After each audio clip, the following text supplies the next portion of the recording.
السلام علیکم۔ السلام علیکم وعلیکم جی، السلام میں ورحمۃ حیدرآباد اللہ سے وبرکاتہ۔ بات کر رہی ہوں جی بتائیے بہن، کیا سوال ہے جی، آپ کا؟ اپنے پاس نفل روزے رکھنے کا طریقہ کیا ہے؟ اور اس وہ جو ہے سو کیا بولتے سو کہ ایک صحابی نے کہا تھا کہ جیسو یہودی جیسے روزہ رکھتے ہیں تو آپ صلی اللہ علیہ وسلم کو بھی بہت پسند آیا تھا، ہم بھی رکھنا چاہیے بول کے، وہ جو احادیث ہے جو روایت ہے ذرا آپ کوٹ کرتے ہوئے یہ بات بتائیے۔ السلام وعلیکم علیکم۔ السلام ورحمۃ اللہ وبرکاتہ۔ بہن نے بہت اچھا سوال کیا ہے کہ نفل روزوں کے بارے بتائے۔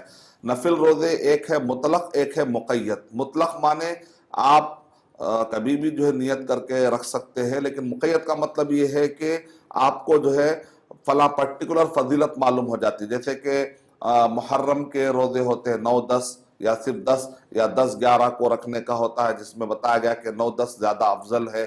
اور اسی طریقے سے عرفہ کا روزہ، اور اسی طریقے سے پیر اور جمعرات کے روزے اللہ کے نبی صلی اللہ علیہ وسلم اس کا اہتمام کرتے تھے۔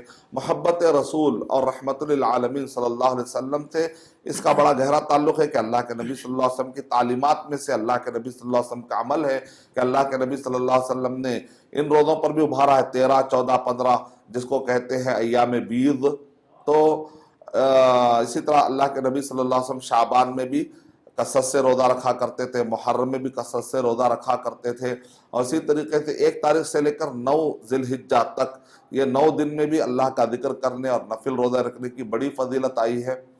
تو آپ نے جو کہا کہ اللہ کے نبی صلی اللہ علیہ وسلم نے جب دیکھا کہ یہودیوں کو روزہ رکھتے ہیں تو اللہ کے نبی صلی اللہ علیہ وسلم نے کہا کہ نحن احق بموسیٰ، کہ یہ یہودی موسیٰ علیہ السلام کو جو فتح ملی تھی فرعون کے مقابلے میں، تو یہ یہودی روزہ رکھتے ہیں، تو ہم تو موسیٰ علیہ السلام کے زیادہ ہم مستحق ہیں، کیونکہ انبیاء کرام کا جو مشن ہوتا ہے وہ سیم ہوتا ہے، اور مسلمان زیادہ موسیٰ علیہ السلام کو فالو کرتے، جبکہ یہودی صرف دعویٰ کرتے لیکن صحیح فالو نہیں کرتے۔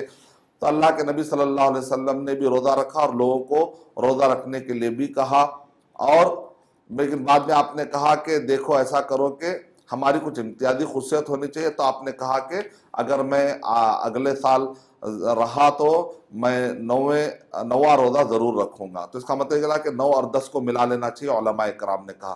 تو یہ مقید ہے، یعنی کہ قید، یعنی کہ ٹائم۔